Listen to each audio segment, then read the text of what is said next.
और एक दिन अग्रदास जी को पंखा झेल रहे हैं। तो क्या हुआ भक्तजनों कि अग्रदास जी का एक शिष्य बहुत बड़ा व्यापारी है, जो बहुत बड़ा व्यापारी, उसका जहाज है समुद्र में, और उस जहाज में एक छोटा सा छेद हो गया और पानी अंदर आना शुरू हो गया। तो जो वो चला रहा था छोटा जहाज, उस नावक ने कहा है कि सेठ जी, इसमें पानी आना शुरू हो गया है और ये जो छोटा सा जहाज है, जो आपका जो नाव है, ये बहुत जल्दी डूबने वाली है, समुद्र में तूफान भी आ रहा है, तो अपने भगवान को याद कर लीजिए। तो क्या कहते हैं वो सेठ जी कि मैंने तो कभी भगवान का नाम जपा ही नहीं। हाँ, मेरे गुरु मैंने सुना है बहुत काबिल हैं, अग्रदास जी बहुत पहुंचे हुए संत हैं, उनसे नाम दीक्षा तो ले रखी है, बट नाम मैंने कभी लिया नहीं। उनसे नाम दीक्षा तो ली है, परंतु नाम नहीं सिमरन किया कभी। तो फिर कर लीजिए, तो मैं उनको याद कर सकता हूं अभी। तो कीजिए। वो सेठ जी मन से अपने प्रभु को याद कर रहे हैं, अपने गुरु को याद कर रहे हैं, श्री अग्रदास जी को। तो बंधुओं, अग्रदास जी मानसी सेवा में लगे हुए, भोग अर्पण करना है, स्नान करवाना है, धूप दीप करना है, मन से कर रहे हैं, आंखें में।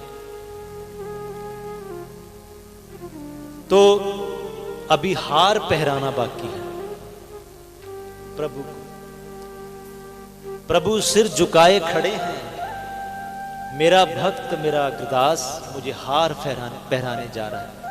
तो उधर अग्रदास जी का जो चित्त है, जो मन है, वो उधर जा रहा है अपने भक्त की तरफ, सेठ जी की तरफ। तो नाभा जी ने देखा मेरे गुरु जी का ध्यान भंग हो रहा है, क्या कारण है? तो नाभा जी, नारायण दास जिनका नाम है, वो बच्चा गुरु जी की नाभि में उतर गया, गुरु जी के अंदर उतर गया, और अंदर उतर के जो अनुभव करता है कि मेरे गुरु का ध्यान किधर जा रहा है, और क्या देखता है कि ठीक है, मेरे गुरु जी का ध्यान मीलों दूर वो जहाज जो डूब रहा है, उनके शिष्य का, मेरे गुरु भाई का, उस सेठ का, उस व्यापारी का, जो जहाज डूबने जा रहा है, उसकी तरफ ध्यान जा रहा है।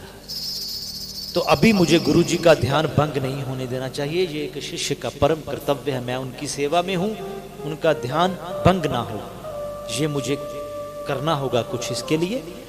तो दो ही तरीके हैं, या तो भगवान की सेवा मैं कर दूं, तो या मैं उस सेठ का बेड़ा जो है वो बचा जाऊं। तो सेवा में तो मैं इतना, मुझे अनुमति नहीं है गुरु जी की कि मैं सेवा उन जो वो करना चाहते हैं, जो वो हार पहनाने जा रहे हैं, वो मैं पहना दूं भगवान के, वो तो मैं नहीं कर सकता, परंतु उस बेड़े को पार जरूर करूंगा। तो क्या करते हैं गुरु नाभादास जी, अपनी सेवा भी भंग नहीं होने दी, और सुनिए कैसे कामिल है वो मुर्शिद, कैसी भक्ति की शक्ति होती है। बड़ी जोर से वो पंखा ऐसे हिला रहे हैं, और जोर से ऐसे थोड़ा सा उसकी दिशा बदली है, थोड़ा उस पंखे को ऐसे टेढ़ा कर दिया, इतनी जोर से जाके वो हवा जो है मीलों दूर उस बेड़े को लगी कि हवा को, उस पूरे तूफान के बीच में से, उस हवा के झोंके से वो बेड़ी जो है वो पार होके किनारे लग गई। वो बेड़ी किनारे लग गई, और लगती क्यों ना लगती, क्योंकि उन्होंने पुकार करी है, सेठ जी पुकार कर रहे हैं, अपने गुरु से ये पुकार कर रहे हैं। क्या पुकार कर रहे हैं? हम भी करेंगे।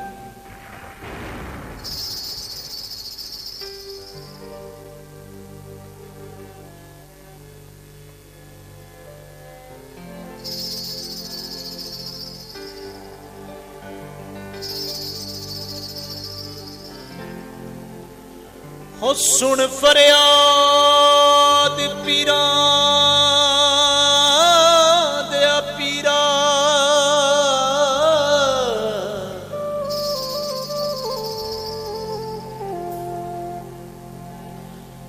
सुन फरियाद पीरा दे पीरा,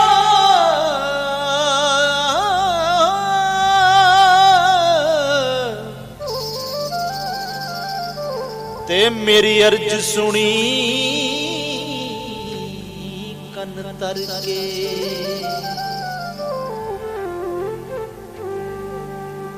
ओ उस बेड़ी नू खतरा कादा गुरु जी, ते जिदा आप खड़ा वंज फड़ के। ओ उस बेड़ी नू खतरा कादा, ते जिदा आप खड़ा वंज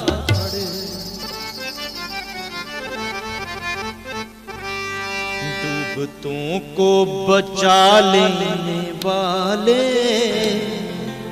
मेरी नैया है तेरे हवाले। डूबतों को बचा लेने वाले, मेरी नैया है तेरे हवाले। डूबतों को बचा लेने वाले, मेरी नैया है तेरे हवाले।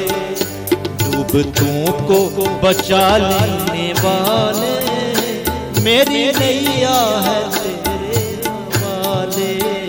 डूबतों को बचा लेने वाले, मेरी नैया है तेरे हवाले। को बचा लेने वाले, मेरी नैया है तेरे हवाले।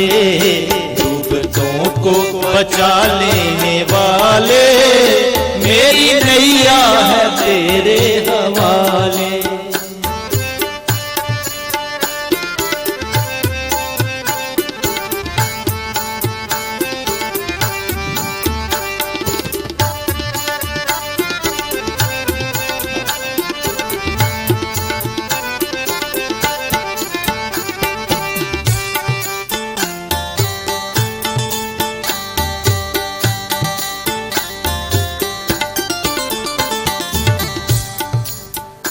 बिन तेरे चैन मिलता नहीं है, बिन तेरे चैन मिलता नहीं। बिन तेरे चैन मिलता नहीं है, फूल आशा का खिलता नहीं है। फूल आशा का खिलता नहीं है, फूल आशा का खिलता नहीं है।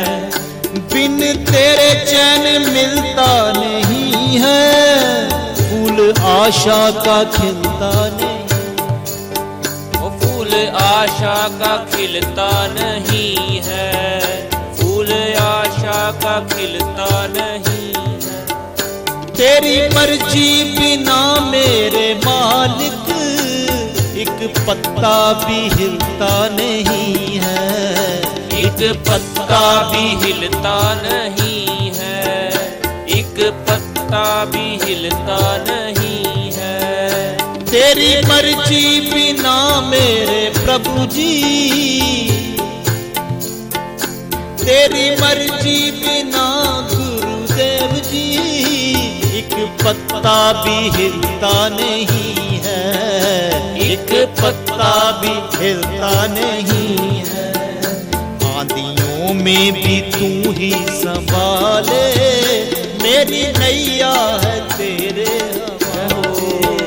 भूलों में भी तू ही संभाले, मेरी नैया है तेरे हवाले।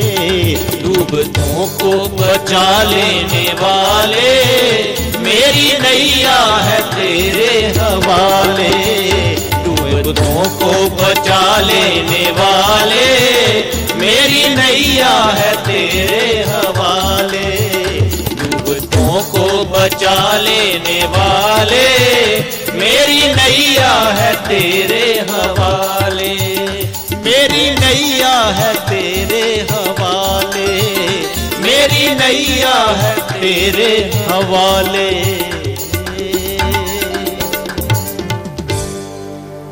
बोलिए गोस्वामी श्री गुरु अग्रदास, श्री गुरु नाभादास, श्री कीलदास महाराज की जय।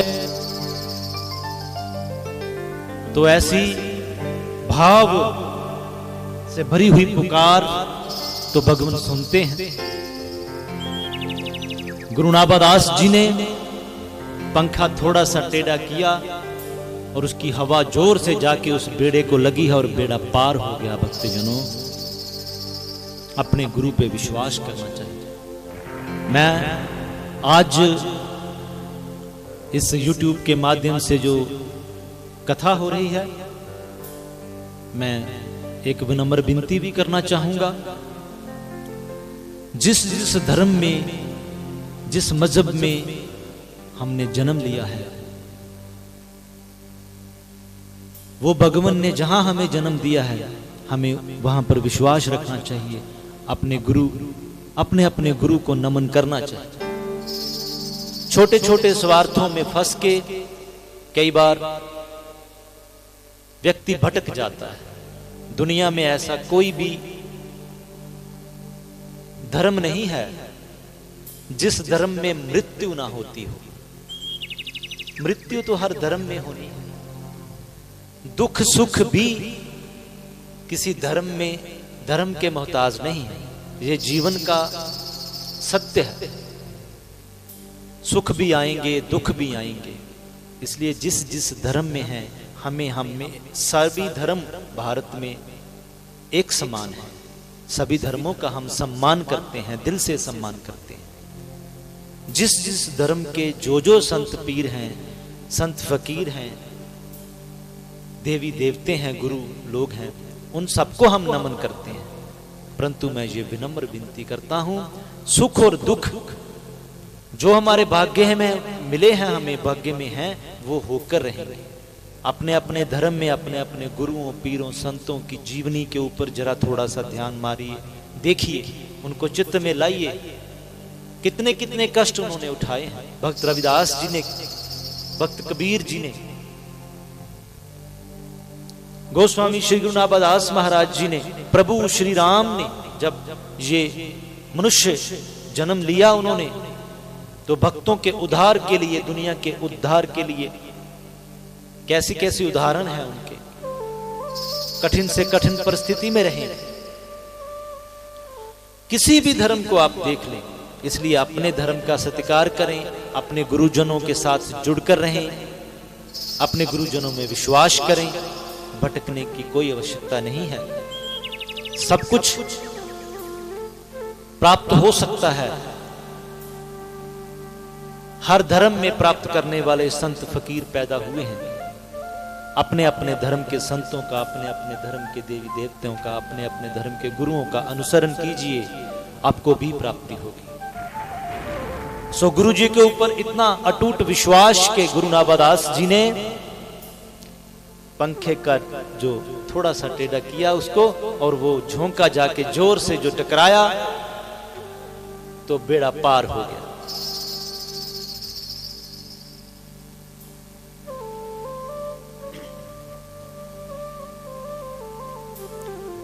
तो गुरुजी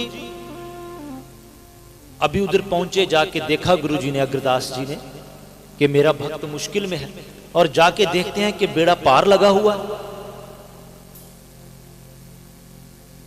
गुरु नाभादास जी ने फिर उनका चित्त पड़ा तो देखा कि इन मेरे गुरुजी का ध्यान भंग ना हो, इसलिए मैंने ये सेवा निभाई कि उधर वो बेड़ा पार करने की मैंने गुरुजी की कृपा से वो कोशिश की, और मेरे गुरुजी फिर उधर चले गए। ये लिखा हुआ है, मानसी स्वरूप में लगे अग्रदास जुवे, करत ब्यार नाभा मधुर संभार सो, चढ़ो जो जहाज बैजू शिष्य एक आपदा में। शिष्य एक आपदा में करो ध्यान खिंचो मन, छुट्यो रूप सागर सो, कहत समर्थ गयो बहुत दूर, आयो छवि पूरी, फिर टरो ताही ढार सो, लोचन उधार के निहार्यो, कहियो बोले कौन, वही जोन पालो सीथ दे दे सुकुवार सो। और जाके देखा कि बेड़ा तो पार लग चुका है। तो क्या कहते हैं गुरुजी, बड़े हैरान होके लोचन उधार के निहारियो बोलो कौन। जब गुरुजी गुरु नाभादास जी भी अपने चित्त से उनको वापस लेने जाते हैं कि गुरुजी आ जाइए, बेड़ा पार हो चुका है। तो क्या कहते हैं गुरुजी अग्रदास जी, बोले बोले कौन, हैरान होके, कौन है, कौन है ये, कौन बोला, ये कौन बोला, किसने बेड़ा पार किया। कोई और शिष्य होता तो बोलता मैंने किया गुरुजी, ये मैंने किया है। पर गुरु नाभादास जी कह रहे हैं, लिखित है यहां पर, वही जोन पाल्यो सीथ दे दे शूकार शूकुआर सो। वही बोल रहा हूं जो आपकी जूठन खा खा के पल रहा हूं गुरुजी। जूठी पत्तल उठाने वाला आपका सेवक, आपका शिष्य, वही बोल रहा हूं। गुरुजी की आंखों से नीर और एक खुशी के नीर हैं, एक गुरु और एक पिता। ये दो ऐसे लोग हैं इस दुनिया में, उनका पुत्र, उनका शिष्य उनसे आगे चल जाए, आगे निकल जाए तो वो खुश होते हैं। पिता खुश होता है, मेरा पुत्र मुझसे भी आगे निकले।